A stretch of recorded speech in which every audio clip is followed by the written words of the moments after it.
শুভ সকাল বন্ধুরা, catch live with প্রীতিতে তোমাদের সকলকে স্বাগত জানাই। আশা করছি তোমরা সকলে ভালো আছো, সুস্থ আছো, আর আমরাও সকলে ভালো আছি। আজকে 5 জানুয়ারি সকাল সকাল একটু ঘুম থেকে উঠে গেছি। সময় এখন 6:30, আর দেখো ভোরের আলো এখনও পুরোপুরি ফুটে পারিনি, রাস্তার লাইটগুলো জ্বলছিল। আমি তাড়াতাড়ি করে রান্নাঘরে চলে এসে সবজি কাটতে শুরু করে দিলাম, কারণ আজকে একটু তাড়াতাড়ি রান্নাবান্না করে দেবো, কারণ হাজব্যান্ড বললো যে আমি একটু আগেই বেরোবো। তো সেই জন্যই আমি একটু তাড়াতাড়ি উঠেছি ঘুম থেকে, আর তাড়াতাড়ি রান্নাবান্না সমস্ত কিছু মানে কমপ্লিট করে নেওয়ার চেষ্টা করছি। তো বিনসগুলো কেটে নিলাম, আর এখানে দেখো 5 ফোড়ন দিয়ে 5 ফোড়ন, পেঁয়াজ আর কাঁচা লঙ্কা ফোড়ন দেবো, দিয়ে বিনস আলুর সবজি বানাবো। ফ্রিজে কিছুটা গাজর পড়েছিল, তো ভাবলাম যে গাজরটা সবজির মধ্যে দিয়েই দিই। প্রথমে ভেবেছিলাম যে বিনস আলু দিয়েই সবজি বানাবো, কিন্তু তারপরে গাজরটা দেখে ভাবলাম যে গাজরটাও দিয়ে দেওয়া যাক সবজির মধ্যে। আর এদিকে আমি আমলা জুস বানিয়ে নিয়েছি। হাজব্যান্ডকে সকালবেলা হচ্ছে বাদাম ছোলা ভেজানো খেতে দিই, তো তার সাথে আমলা জুসও বানিয়ে ওকে দিয়ে আসলাম। আর এদিকে দেখো সবজিও সমান তালে রান্না হচ্ছে, আর এতে শুধু অল্প একটু জিরে গুঁড়ো দিই, হাফেরও কম, আর বাদ বাকি আর কিছু মশলা এর মধ্যে যায় না। তো দেখো গরম জল ঢেলে দিলাম। আর এই রান্না করতে করতেই আমি নিজের জন্য আর একটু আমলকি পেস্ট করে নিলাম, কারণ এই সময় যদি না খাই না আমলকির জুসটা, তাহলে আর সময়ই হবে না আমার জুসটা খাওয়ার। তো সেই জন্য আমিও নিজের জন্য এই সময় আমলকির জুসটা খেলাম, আর সাথে সাথে আটাও মেখে নিচ্ছি। এদিকে মানে আটা মাখতে মাখতে দেখলাম যে সবজি হয়ে গেছে, সেজন্য সবজিটাও নামিয়ে নিলাম। সময় এখন ঠিক সকাল 9:30। হাজব্যান্ড অফিসে চলে গেছে, আর এই সুযোগে নিজেদের একটু খাওয়া দাওয়ার পর্বটাও সেরে নেওয়া যাক। আর যে তরকারিটা বানিয়েছিলাম না, ছেলে বলছে আমাকে আলু ভাজা করে দাও, তো সেই জন্য ওর জন্য আবার আলু ভাজা করলাম। তো ওকে রুটি আর আলু ভাজা দিয়ে খাইয়ে দেবো। প্রায় অনেকটা সময় হলো, দেখো ভাত বসিয়ে দিয়েছি, আর সময় এখন ঠিক 12:30। ছেলেকে বই পড়িয়ে এসে ভাত বসিয়ে দিলাম, দিয়ে তারপরে ভাবলাম যে এই ফাঁকে ঘরটাও মুছে নিই। আজকে জামা কাপড়ও প্রচুর আছে, যে কারণে জামা কাপড়ও কাচতে হবে আবার। তো ঘরটাও মুছে জামা কাপড় কাচতে শুরু করে দিলাম। মানে সকালে ঘুম থেকে ওঠার পর থেকে একটার পরে একটা কাজ মানে থেকেই থাকে, তোমার একটা সময় বিরাম নেওয়ার মুহূর্ত নেই।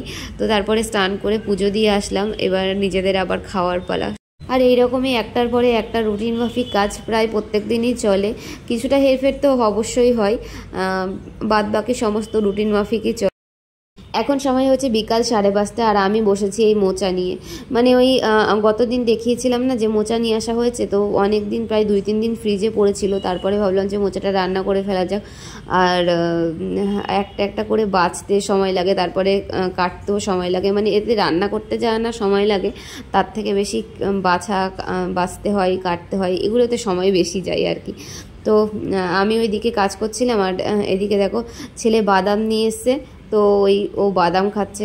মানে হাজব্যান্ড অফিস থেকে ঘরে আসার পরে একবার ওকে বাইরে যাওয়াই চাই, মানে ওর বাইরে না গেলে যেন শান্তি হয় না। তো বাইরে গেছে, গিয়ে দেখে যে বাদাম বিক্রি হচ্ছে, তো বলছে বাবা আমি বাদাম খাবো। তো সেই জন্য বাদাম নিয়ে এসছে, আবার বসে বসে দুজন মিলে খাচ্ছে, আর আমি এদিকে দেখো মোচা কাটছি একে একে। আর আমি এর আগে মোচা কেটেছি প্রচুরবার, বেছেছি, তো এগুলোতে আমি এক্সপার্ট, কিন্তু কখনো নিজের হাতে রান্না করিনি। কারণ কি, বিয়ের আগে তো আমি রান্না করতাম না, আর বিয়ের পরে এখানে এসে মোচা আমি এখানে ফার্স্ট টাইম দেখলাম। মানে এইগুলো এদিকে পাওয়া যায় না অতটা, তো সেই জন্য আমি কখনো রান্না করতে পারিনি, মানে রান্না করার সুযোগ হয়নি আমার। আজকেও আমি এটা রান্না করছিলাম মায়ের কাছ থেকে রেসিপি শুনে। তো মাকে জিজ্ঞেস করলাম মা কেমন করে রান্না করব, তো মা বললো কি মোচাটা একটুখানি আগে সেদ্ধ করে নিয়ে। তো সেই জন্য আমি লবণ হলুদ দিয়ে সেদ্ধ করে নিলাম।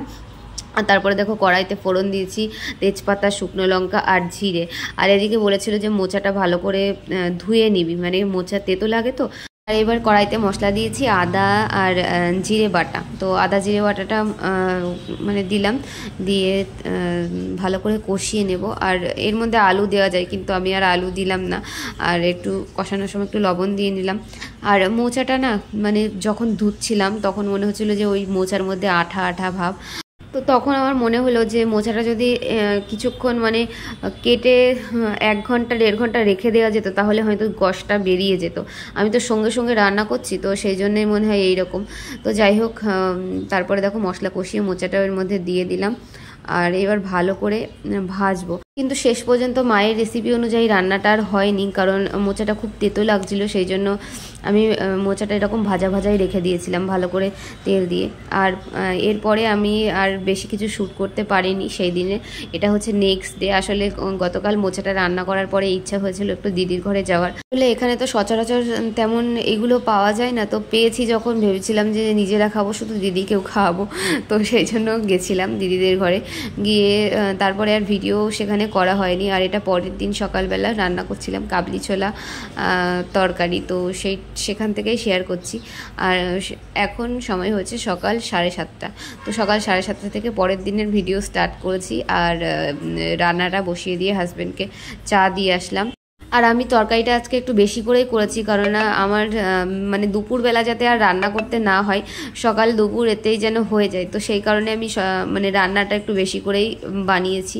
আর তার মধ্যে আবার ছেলে তো আছেই, প্রায় দিন বলবে যে আমাকে আলু ভাজা করে দাও, যে কারণে ওকে তো আলু ভাজা করে দিতেই হবে, আর সাথে এই কাবলি ছোলার তরকারিটা। আজকে হলো 6 জানুয়ারি, সময় এখন দুপুর 12:35। আর আমি এখন এখানে রান্না করছি পায়েস। তো পায়েসটা রান্না করার কারণ হচ্ছে আজকে 6 জানুয়ারি আমার হাজব্যান্ডের বার্থডে। তো যে কারণে ওর জন্য একটু পায়েস বানাচ্ছি, আর বানাবো একটু কেক। আসলে কি বলতো, ওকে সকাল থেকে বার্থডে উইশ করিনি। হ্যাঁ, তো সেই জন্য আমি ভাবলাম যে একটু পায়েসটা মুখে দিয়েই ওকে বার্থডেটা উইশ করবো। আসলে আমি সেই ছোট্টবেলা থেকে দেখে এসেছি যে আমার বার্থডেটা খুব ভালোভাবে সেলিব্রেট করা হয়। আর সেখানে আমার আশেপাশের লোক যদি আমার বার্থডেটা ভুলে যায়, আমার খুব মন খারাপ লাগে। তবে সেখানে আমার হাজব্যান্ড খুব বিপরীত একটা মানুষ, যে নিজের বার্থডেই কখনো মনে রাখতে পারে না। ওর কবে বার্থডে সেটাও ওর খেয়াল থাকে না, সেখানে আমাদের বার্থডে তো অনেক দূরের কথা। তো ওর ওরকমভাবে সেইভাবে মনে থাকে না এই সমস্ত। আর ও এর আগে কখনো সেভাবে বার্থডে সেলিব্রেটও করেনি। কিন্তু আমার খুব ইচ্ছা, কারণ ও আমার বিয়ের পরে প্রত্যেকটা বার্থডে ও সেলিব্রেট করেছে, তারপরে ছেলের, আমাদের অ্যানিভার্সারি সব কিছু করে, কিন্তু নিজের বার্থডেটাই ও সেইভাবে সেলিব্রেট করতে চায় না। যে কারণে আমি আমার মতো করে চেষ্টা করি যে ওর বার্থডেটা সেলিব্রেট করার।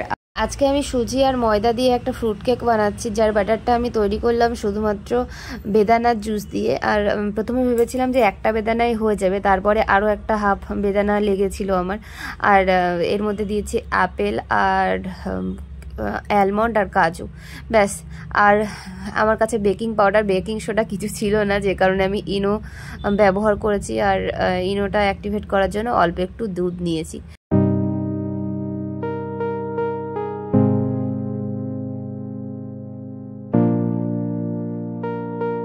কেকের ব্যাটারটা রেডি করতে করতে এদিকে পায়েসের চালটাও অনেকটা সেদ্ধ হয়ে গেছে। এবার আমি এর মধ্যে চিনি দিয়ে দিচ্ছি, 3 চামচ চিনি দেবো, কারণ বেশি চিনি দিলে খুব মিষ্টি হয়ে গেলে গলা কিটিয়ে যায়। আর আমরা পায়েসে তো লবণ ব্যবহার করি, অনেকে দেখি পায়েসে লবণ ব্যবহার করে না, কিন্তু আমরা পায়েসে লবণ না দিলে মনে হয় যেন ভালো লাগছে না। আর সবার লাস্টে একটু এলাচের গুঁড়ো ছড়িয়ে দিলাম। আর আরেকটা জিনিস এর মধ্যে দেবো, পায়েসের সেন্টটাকে আরও একটু বাড়িয়ে দেবে, সেটা হচ্ছে ঘি। তো লাস্টে ঘিটা দিলে না পায়েসের সেন্টটা আরও সুন্দর আসে। তো যে কারণে একটু ঘি দিয়ে বন্ধ করে দেবো। এবার কেকের ব্যাটারটা অন্য একটা পাত্রে নিয়ে নিলাম, যেটা আর কি কেক তৈরি করব। আর এই পাত্রের চারিদিকে ঘি মাখিয়ে নিয়েছিলাম, যাতে না কেকটা বের করার সময় ভালোভাবে বেরোয়। আর একটা পাত্র নিয়েছি, দেখো প্রেশার কুকারে করব আজকে। আর অন্যদিন লবণ দিয়ে করি, আজকে জল দিয়ে করছি, কারণ লবণ অতটা ছিল না। আর সিটি আর রাবারটা খুলে নিয়েছিলাম। আর এইরকমভাবে কেক তৈরি করতে না আমার প্রায় 40-45 মিনিট মতো সময় লেগে যায়। আজকেও এরকম 45 মিনিট মতো সময় লেগেছিল। তো দেখো কেকটা পুরো হয়ে গেছে। এবার কেকটাকে নামিয়ে নেব। আর ওই ভেতরে যে কাজু দিয়েছিলাম একটা, দেখো বেরিয়ে এসছে ভেতর থেকে। তো যাই হোক, দেখো কেকটা কি সুন্দর হয়েছে, আর খুব সুন্দরভাবে কেকটা উঠে গেল, সেটাই দেখলাম। আর তারপরে আমি একটু সাজিয়েও নিলাম কেকটা বেশ সুন্দর করে। আমার কাছে যা ছিল সেইগুলো দিয়ে আমি নিজের মতো চেষ্টা করেছি ভালোভাবে তৈরি করার। আর এটা হচ্ছে বিকালবেলা আমরা সবাই মিলে ঘুরতে গেছিলাম, আর ভেবেছিলাম ওই মোমেন্টটা তোমাদের সাথে শেয়ার করব, কিন্তু সেই সময় আর শেয়ারটা করে ওঠা হয়নি। যখন হাজব্যান্ডকে পায়েস খাইয়ে ওকে বার্থডে উইশ করলাম, সেই মোমেন্টটা তোমাদের সাথে আর শেয়ার করতে পারলাম না। আর যাই হোক, তারপরে আমরা বাইরে বেরিয়েছিলাম ঘুরতে। ছেলে বলল মা পার্কে যাব, তো সেই জন্য ওকে একটু পার্কে নিয়ে আসা হলো। আর এখানে এসে দেখি ওই আমাদের শেখাচ্ছে কোনটা দিয়ে কিভাবে ইয়ে করতে হয়, কোনটা কোনভাবে ব্যবহার করতে হয়। তো ওই আমাদের শেখাচ্ছিল যে দেখো এই জিনিসটা এইভাবে ব্যবহার করতে হয়। পড়ে যাও না।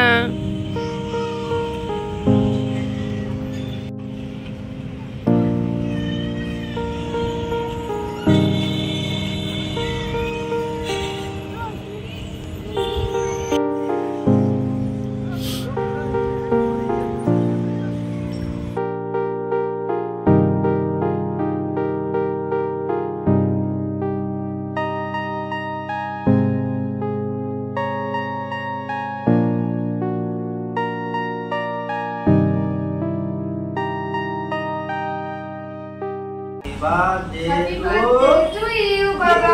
বলো বাবা। বাবাকে খাওয়াতে হবে, হ্যাঁ? তুলে বাবাকে খাওয়াও। ঠিক আছে, তুলে বাবাকে খাওয়াও এবার। বাস বাস বাস, এত কাটে না। চলো তুলে বাবাকে খাওয়াও। এই হাত করো, শিগগিরই হাত করো। এই তুমি ঠিক আছে। যাও, তুমি খাও। ফুড কেক পুরো।